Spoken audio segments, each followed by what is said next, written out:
আল্লাহর এক যুবক গোলাম রাস্তা দিয়ে চলতেছেন, গুনাহগার নেক আমলওয়ালা না, প্রতিদিন মদের আড্ডাখানায় যায়। আজকেও যাচ্ছে, হঠাৎ করে রাস্তার মাঝে একটা কাগজ পড়ে দেখলো। ওই কাগজটা হাতে এনে দেখলো আরবি লেখা। টুটি চুমাকাইয়া বাড়িতে হেফাজত করে আবার মদের আড্ডাখানায় চলে গেল। ওই জমানার কুতুবুল আলম হাসান বসরি রহমাতুল্লাহি আলাইহি আল্লাহর পক্ষ থেকে জানলেন, মদের আড্ডাখানায় অমুক এক যুবক বান্দা, আমি আল্লাহর পক্ষ থেকে দাওয়াত পৌঁছায় দাও।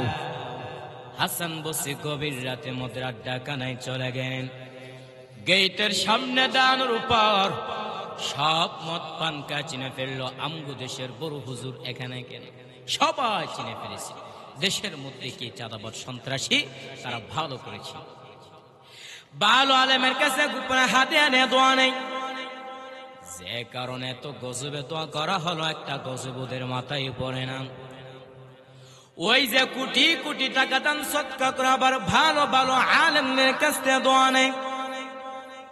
ওই যুবক মদ পান করে মদের আড্ডায় বেহুশ। হাসান বসরি বলে, বিশাল নামের এই যুবক ওখানে আছে কিনা? বলে হাসান মদ পান করে মাতাল হয়ে পড়ে আছে। বলে, হুশ আসলে আমার সালাম জানা দাও। এ বিশাল আসছে বড় হুজুর। হাসান বসরি ডাকছে তাড়াতাড়ি। দ্রুত গতিতে মোটামুটি ফেরেশতা আল্লাহর ওলি সামনে হাজির। এই যুবক, আসো, তোমার হাতটা আমার হাতের সঙ্গে লাগায়া দাও। আল্লাহ ওয়ালাদের সোহবত গেলে অ্যাকশন শুরু হয়, আল্লাহ ওয়ালাদের নেক নজর পড়লে অ্যাকশন শুরু হয়। এই যুবক যখন আল্লাহর ওলি হাসান বসরির সঙ্গে যখন হাতটা লাগায় চলতেছেন, বলে, এমনকি আমল করছো যার জন্য তোর কপাল খুলে যাচ্ছে। বলে, ভালো কাজ তো জীবনে করে নাই, তবে আজকে আসার সময় একটা কাগজের টুকরা বাড়িতে হেফাজত করে গেছি। বলে, তাই নাকি? চল বাড়িতে গিয়ে বলো কাগজটা আমার হাতে দাও। হাতের মধ্যে কাগজটা নিয়ে হাসান বসরি তাকা দেখতেছেন। ওই কাগজের মধ্যে আমার আল্লাহর ইসমে আজম লেখা। আল্লাহর ওলি বলে, যুবক, কপাল তোর ভালো, তওবা কর, আল্লাহ তোর সম্মান ইজ্জত বাড়ায় দিবে। হাতে দরজা খুলে গেল। যুবক তওবা করলো। এখনই বিষাদ, শুধু শুধু বিষাদ না, এখন তার নামে শেষে হাফিও শব্দ লাগানো হয়। এই বিশ্বা হাফি কেমন আল্লাহর মারিফত হাসিল করেছেন। জমিনের মধ্যে হাঁটে কিন্তু জুতা পায়ে পরিধান করে না। এর বিশ্বা হাফি জমিনের মধ্যে হাঁটো কিন্তু জুতা পায়ে পরিধান করো নাই কেন? বিশ্বা হাফি বলেন, এই জমিনটা আমার নবীর জন্য আল্লাহ জায়নামাজ বানায় রেডি করে দিয়েছেন। ওই জায়নামাজের মধ্যে জুতা লাগায় হাঁটা আমার কাছে কেমন যেন বেয়াদবি মনে হয়। আদব।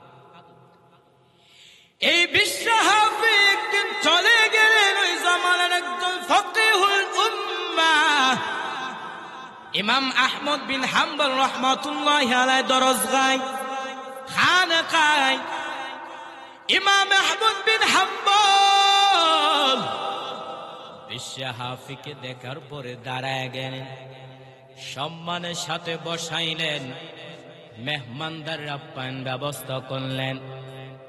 ছাত্রদের চোখে নজর পড়ে গেল, আমগো ইমাম আহমদ এত দামি, আবার কে আসলো তাকে এত সম্মান করা লাগবে।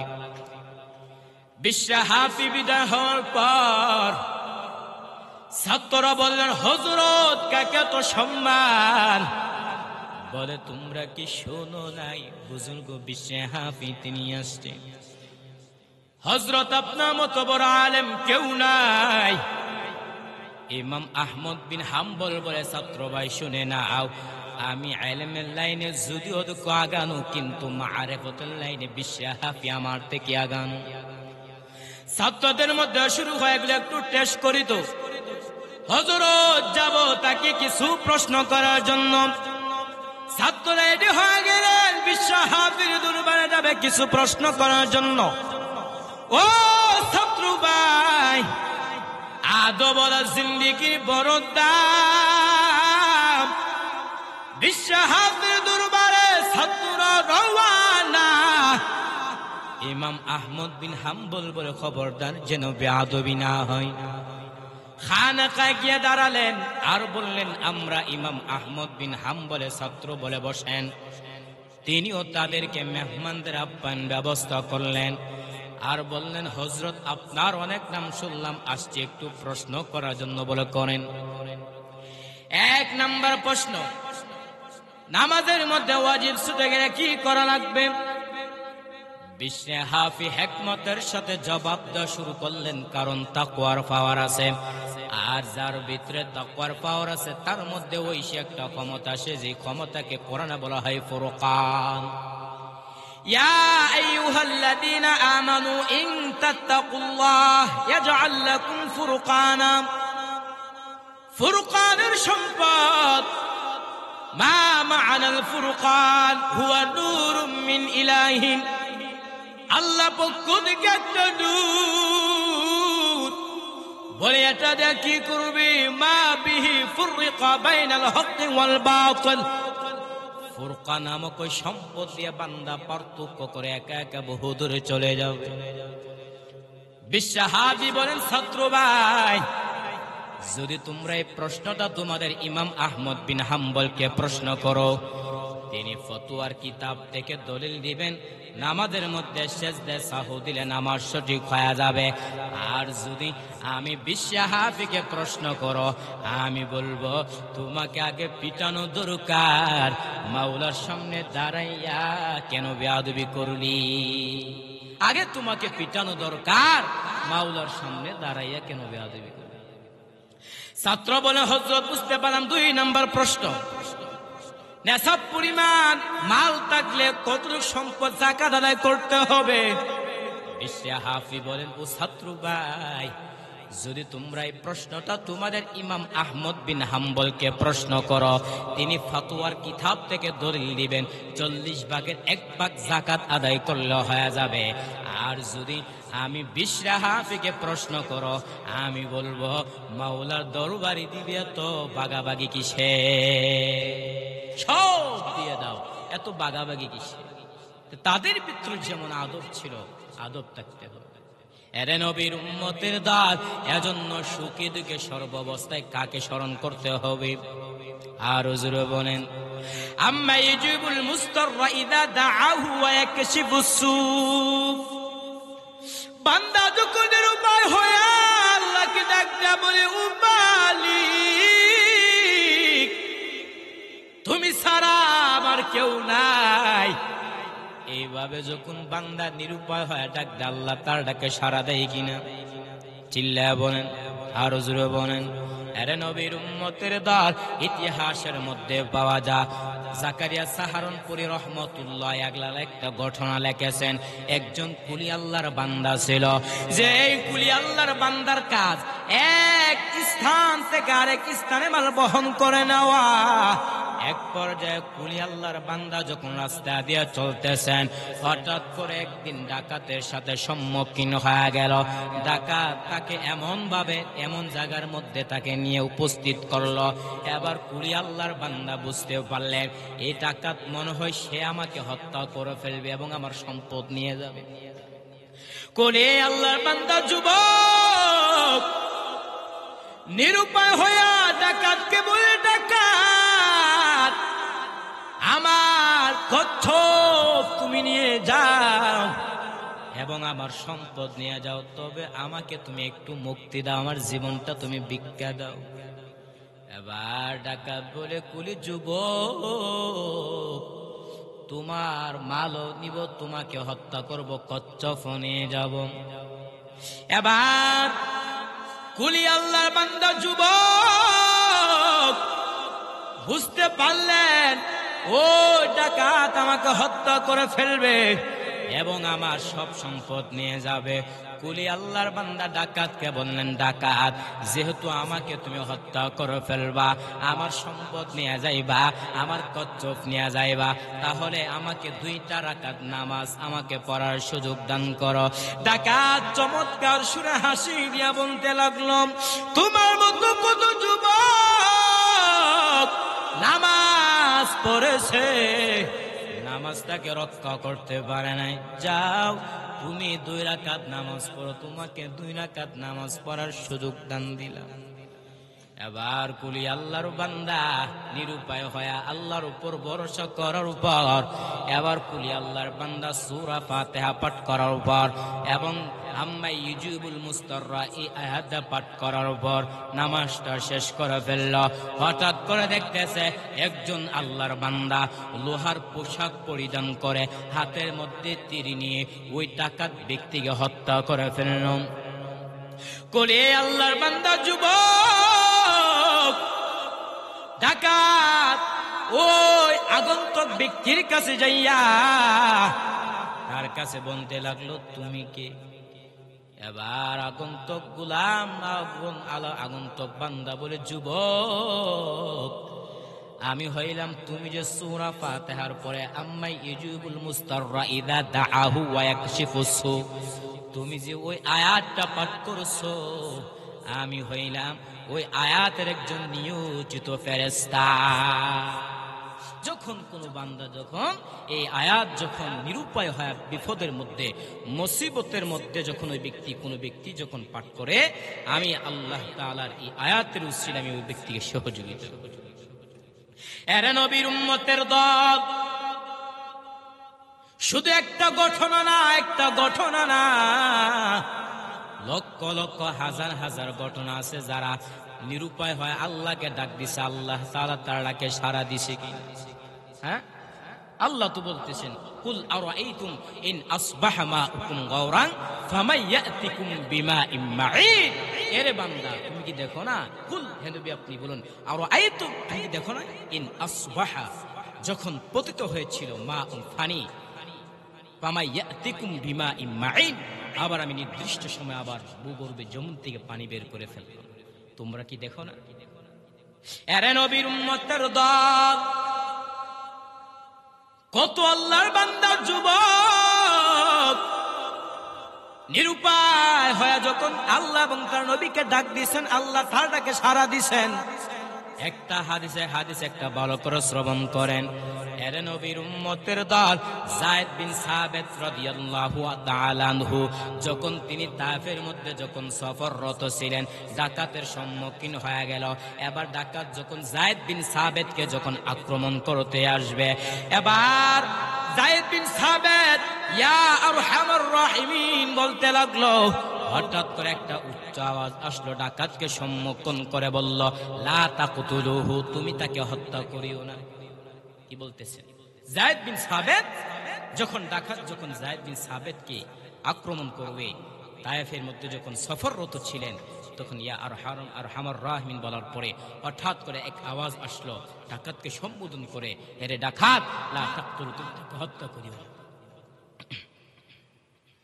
আবার ওই ডাকাত যখন যায়েদ বিন সাবিতকে যখন আবার আক্রমণ করার জন্য উপস্থিত হয়ে গেল, আবার যায়েদ বিন সাবিত বললেন, ইয়া আরহামার রাহিমিন, আবার উচ্চ আওয়াজ আসলো, লা তাকতুলুহু, তুমি তাকে হত্যা করিও না। ডাকাত আবার এদিক সেদিক তাকাইতেছে, দেখতেছেন কেউ পায় নাই। আবার ওই যায়েদ বিন সাবিতকে আক্রমণ করার জন্য যখন সামনে উপস্থিত হয়ে গেল, আবার আরেকটা আবার যখন আক্রমণ করার জন্য প্রস্তুত নিল, যায়েদ বিন সাবিত বলেন, ইয়া আরহামার রাহিমিন, হঠাৎ করে এক ব্যক্তির আওয়াজ ডাকাতকে সম্বোধন করে বললেন, লা তাকতুলুহু, তুমি তাকে হত্যা করিও না। এরে নবীর উম্মতের দল, হঠাৎ করে একজন আল্লাহর বান্দা ভয়ঙ্কর শরীর উপস্থিত নিয়ে ডাকাতকে হত্যা করে ফেলল। যায়েদ বিন সাবিত ওই আগন্তুক লোকের কাছে গিয়া বলতে লাগলো, তুমি কে? ওই আল্লাহর বান্দা বলে, আমি একজন ফেরেশতা। তুমি যখন প্রথমবার বলেছিলে ইয়া আরহামার রাহিমিন, তখন যখন আমি 7 আসমান থেকে বলেছিলাম লা তাকতুল, তুমি তাকে হত্যা করিও না, আবার যখন তুমি দ্বিতীয়বার বললা ইয়া আরহামার রাহিমিন, আমি প্রথম আসমানের মধ্যে আইসা বললাম ডাকাতকে সম্বোধন করে লা তাকতুলুহু, তুমি তাকে হত্যা করিও না, আবার যখন ডাকাত তোমাকে আক্রমণ করার জন্য আসলো তখন তুমি বললা ইয়া আরহামার রাহিমিন, তখন আমি ওই সরাসরি প্রথম জমির মধ্যে আইসা আমি বললাম তাকে হত্যা করিও না এবং তাকে আমি হত্যা করে ফেললাম। এরে নবীর উম্মতের দল, এজন্য সুখে থাকো দুঃখে থাকো, সব সময় যদি আল্লাহকে স্মরণ করতে পারো, আল্লাহকে পাইবা কি? হ্যাঁ, কথা বলেন না কেন? আপনারা অবশ্যই পাবেন। আল্লাহ বলেন ইন্নাল্লাযিনা ক্বালু রাব্বুনাল্লাহ সুম্মা ইসতাকামু ফালা খাউফুন আলাইহিম ওয়া লা হুম ইয়াহজানুন, নিশ্চয় যারা ইস্তেকামতের সাথে বলবে রব আমার আল্লাহ, তাদের দুনিয়ার মধ্যে কোনো ভয় থাকবে না, আখিরাতে কোনো চিন্তা থাকবে না। কথা বলেন। এরে নবীর উম্মতের দল, এজন্য সব সময় আল্লাহকে স্মরণ করতে হবে।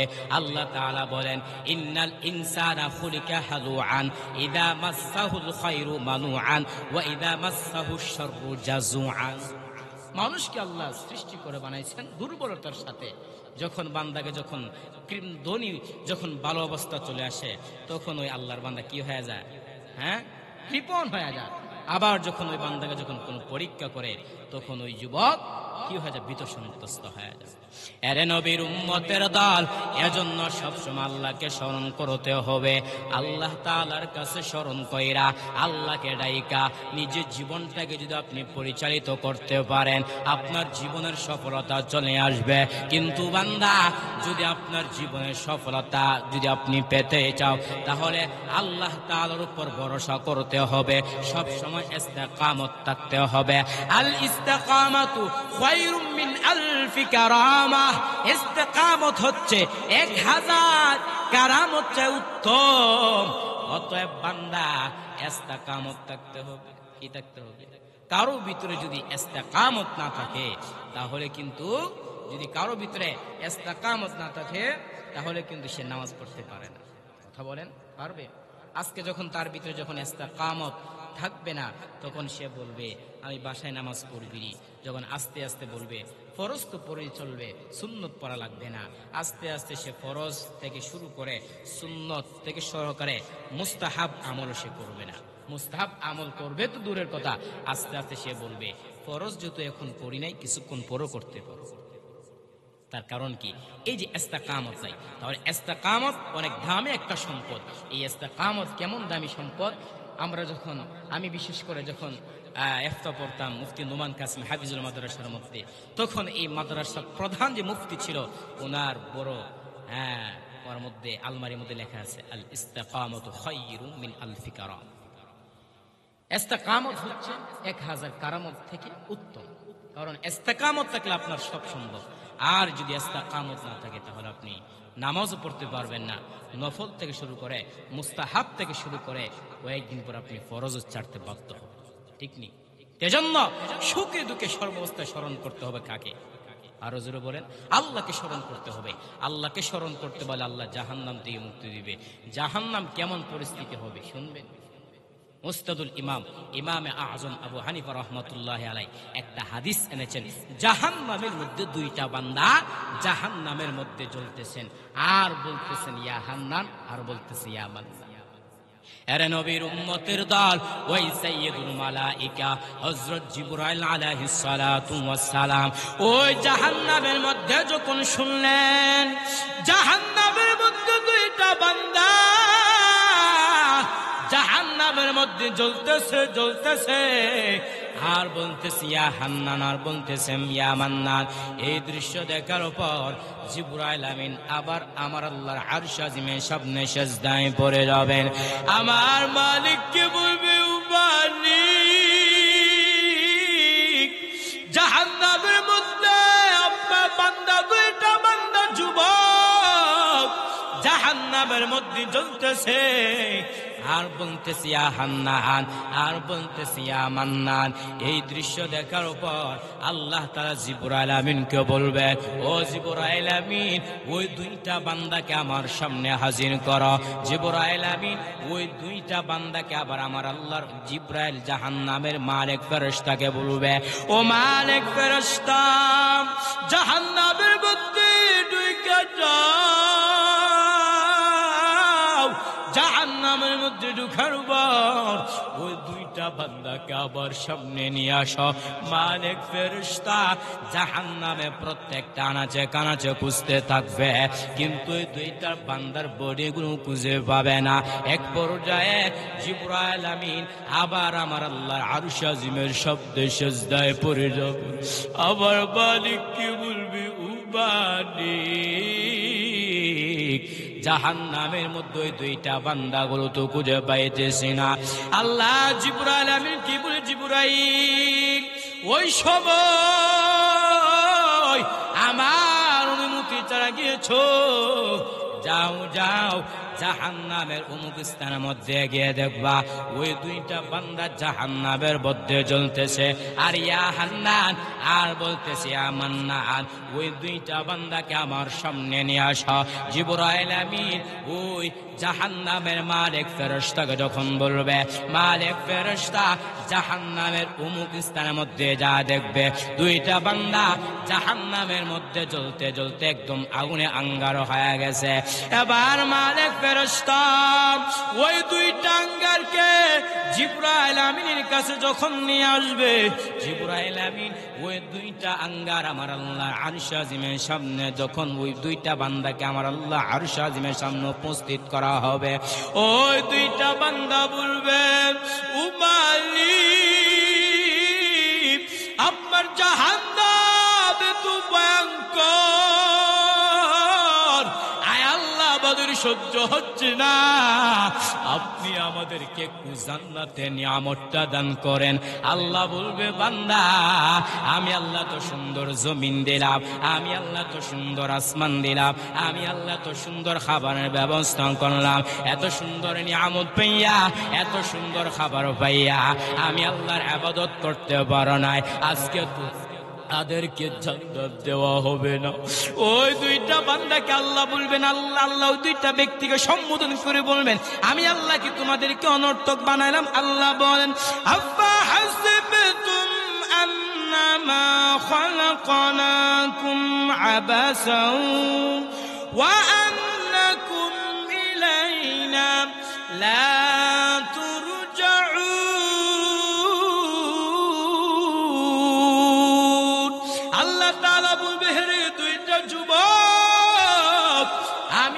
তোমাদেরকে কেন বানাইলাম জানো?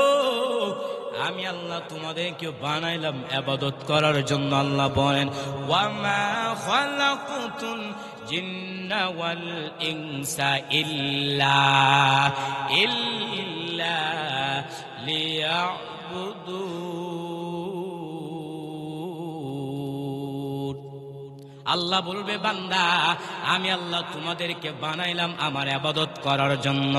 আমি আল্লাহ এত সুন্দর আসমান দিলাম, আমি আল্লাহ এত সুন্দর জমিন দিলাম, আমি আল্লাহ এত সুন্দর শক্তিশালী খাবার দিলাম। এর একমাত্র উদ্দেশ্য হলো তোমরা এগুলো খাবার খাইয়া শক্তি সঞ্চয় করা, আমি আল্লাহর গোলামি করবা। এত সুন্দর এত জিনিস দেওয়ার পর আমার ইবাদত করতে পারো নাই, আজকে তোমাদেরকে জান্নাত দেওয়া হবে না। ওই দুইটা বান্দা বলবে, ও মালিক, আপনার একটা নাম ছিল হান্নান, আপনার আর একটা নাম ছিল মান্নান। ও আল্লাহ, এই নামগুলো ছিল আপনি আমাদেরকে জান্নাতে নিয়ামতটা দান করেন। মায়ার নবী বলেন, ওই দুইটা বান্দাকে আল্লাহ 1000 বছর জাহান্নামের মধ্যে জানোর উপর আল্লাহর সিফতি নামের উসিলায় ওই দুইটা বান্দাকে আল্লাহ জান্নাতে নিয়ামতটা দান করবেন।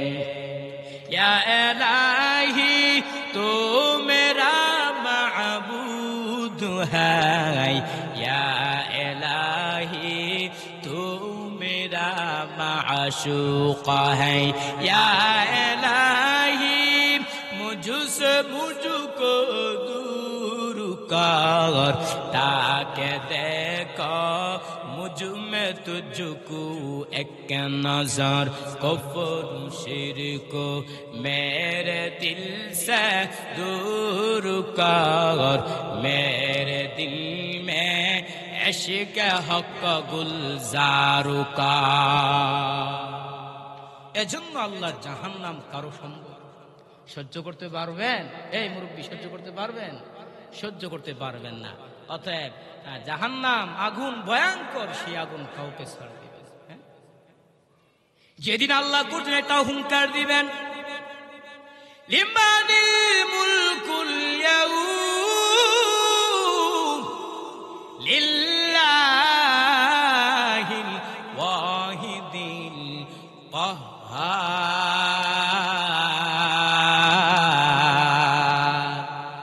আল্লাহ বলবে আজকে রাজত্ব খার একমাত্র আল্লাহ, আল্লাহ ছাড়া রাজত্ব চলবে। হ্যাঁ, নবী বলেন লা তাজুলু কদমা ইবনে আদম হাত্তা ইসআলু আন খামসিন। নবী আমার বলেন বনি আদমের যতক্ষণ পর্যন্ত 5টা প্রশ্নের উত্তর দিতে না পারবে ততক্ষণ পর্যন্ত বনি আদমের কোনো পা নাড়াচাড়া করবে। কথা বলেন, পা নাড়াচাড়া করবে না। 1 নাম্বার হচ্ছে ওয়ান উমরিহি ফিমা আফনাহু, আল্লাহ তাআলা যে আপনাকে এই যে হায়াত দিয়েছিল সেই হায়াত কোথায় ব্যয় করেছেন। 2 নাম্বার হচ্ছে 2 নাম্বার হচ্ছে ওয়ান শাবাবি ফিমা আবলাহু, আল্লাহ যে আপনাকে যৌবন শক্তি দিয়েছেন সেই যৌবন শক্তি কোথায় ব্যয় করেছেন। 3 নম্বরে ওয়াইনা মা ইকতাসাবু ওয়া ফিমা আনফাকাহু, আল্লাহ যে সম্পদ দিয়েছে ওই সম্পদ কোথায় কিভাবে ব্যয় করেছো, কোথায় খরচ করেছো, জবাব লাগবে কিনা। 5 নাম্বার হচ্ছে ওয়া মা যা আলিমা ফিমা আমিলা, ইলম অনুসন্ধান করার উপর কতটুকু আমল করছো তোমার জিজ্ঞাসা করা হবে, জিজ্ঞাসা করা হবে। অতএব যেই সময়টা আছে এই সময়টাকে আমার আপনার মূল্যায়ন করতে হবে, এই সময়টাকে আমলের মাধ্যমে কাটাতে হবে, ঠিক না? এরে নবীর উম্মতের দল বুজুর্গরা তো এমন ভাবে আমল করেছে, রাতের বেলা তাহাজ্জুদের সময় নামাজ পড়তে পড়তে পা ফুলে গেছে। শুধু তাই না, আমার নবী আমার তিনি এমন ভাবে শুধু উম্মতের টেনশন করতেন, মায়া করতেন। এরে নবীর উম্মতের দল আম্মা আয়েশা বলেন, হে সাহাবায়ে কেরাম, যদি তোমরা নবীকে জাগ্রত দেখতে চাও, নবীকে তোমরা জাগ্রত দেখবা। নবীকে যদি তোমরা ঘুমন্ত অবস্থায় দেখতে চাও, নবীকে তোমরা ঘুমন্ত অবস্থায় দেখবা। তার কারণটা কি? নবী আমার এই জাগ্রতটাকে, এই ঘুমন্ততা থাকে উম্মতের মাগফিরাত কম নাকি? কথা বলেন। এরে নবীর উম্মতের দল আম্মা আয়েশা বলেন, এরে সাহাবায়ে কেরাম, আমি এবং এক রাসূল বিছানার মধ্যে শোয়ার পরে হঠাৎ করে দেখতে পাইলাম নবী আমার পাশে নাই। নবীকে খোঁজার জন্য হাঁটতে হাঁটতে গিয়ে দেখলাম নবী আমার জান্নাতুল বাকির মধ্যে যাইয়া উম্মতের মাগফিরাত কামনা করতেছেন। আর আল্লাহ কি বলতেছেন? ইন তুআযিবহুম ফাইন্নাহুম ইবাদুক ওয়া ইন তাগফির লাহুম ফাইন্নাকা আনতাল আজিজুল হাকীম।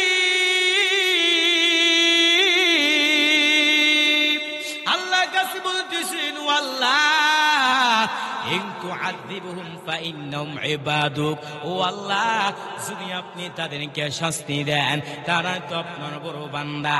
ওয়া ইন তাগফির লাহুম, যদি আপনি তাদেরকে ক্ষমা করে দেন আপনি তো হচ্ছে প্রজ্ঞাময় পরাক্রমশালী। এরে নবীর উম্মতের দল, যেই নবী আমার আরামের গুণকে হারাম করিয়া জান্নাতুল বাকির মধ্যে যাইয়া উম্মতের মাগফিরাত কামনা করে, ওই নবীর সুপারিশ ছাড়া কি জান্নাতে যাওয়া সম্ভব হবে? আরো জোরে বলেন, ওগো নবীর উম্মতেরা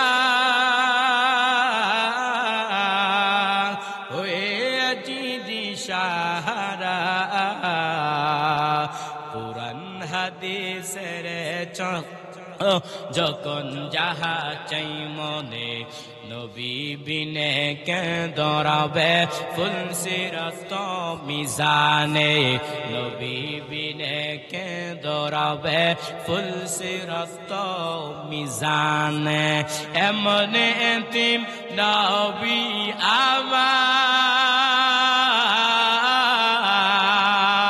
পিতা বতা গই যে তাহার তার উপরেও কুতুমারা মরল তাকে দুশ্মনে নবী বিনে কে দরাবে ফুল সিরাত মিজানে নবী বিনে কে দরাবে ফুল সিরাত মিজানে এরে নবীর উম্মতের দা যে নবী আমার উম্মতের প্রতি মায়া মহব্বত দেখাইছে সেই মায়া মহব্বত তো আল্লাহ এবং তো রাসূলকে আমার পক্ষ এবং আপনার পক্ষ থেকে দেখানো উচিত কিনা? হ্যাঁ, অবশ্যই উচিত। এজন্য তুই সুখে দুঃখে সবসময় আল্লাহকে স্মরণ করতে হবে। হ্যাঁ, আল্লাহ আপনাকে যে অবস্থা রাখছে সবসময় সুখে রাখার, একমাত্র সুখে রাখার দুঃখে রাখার মালিককে চিল্লায়া বলেন একমাত্র আল্লাহ। আল্লাহ বলেন আম্মা ইউজিবুল মুস্তাররা ইযা দাআহু ওয়া ইয়াকশিফু সু। কোন ব্যক্তি যদি সুখে অবস্থায় যদি আল্লাহকে স্মরণ করে, তার দুনিয়া অর্থাৎ যারা সুখে দুঃখে অর্থাৎ সুখে অবস্থা স্মরণ করলো, সেটা হচ্ছে বসন্তের কোকিলের মতো। বসন্তের কোকিল যেমন বসন্তকালে কু কু করে ডাকে, এখন আপনি যদি সুখে অবস্থা দেখেন তো আপনি তাদের মতো হয়ে গেলেন। আর যদি আপনি আল্লাহকে স্মরণ না করেন তাহলে আপনার দুনিয়া বরবাদ হয়ে গেল, আখিরাত বরবাদ হয়ে গেল। দুনিয়া বরবাদ হওয়ার জন্য যে আপনি আল্লাহকে স্মরণ করতে পারেন নাই, আর আখিরাত আপনার জান্নাত আপনি পাবেন। এজন্য আল্লাহর তুমি জান্নাত পেতে হলে আমার আপনার কান্না ছাড়া কোন বিকল্প আছে? এরে নবীর উম্মতের দল, ওই যে হাসরের মাঠটা কেমন একটা পরিস্থিতি হবে।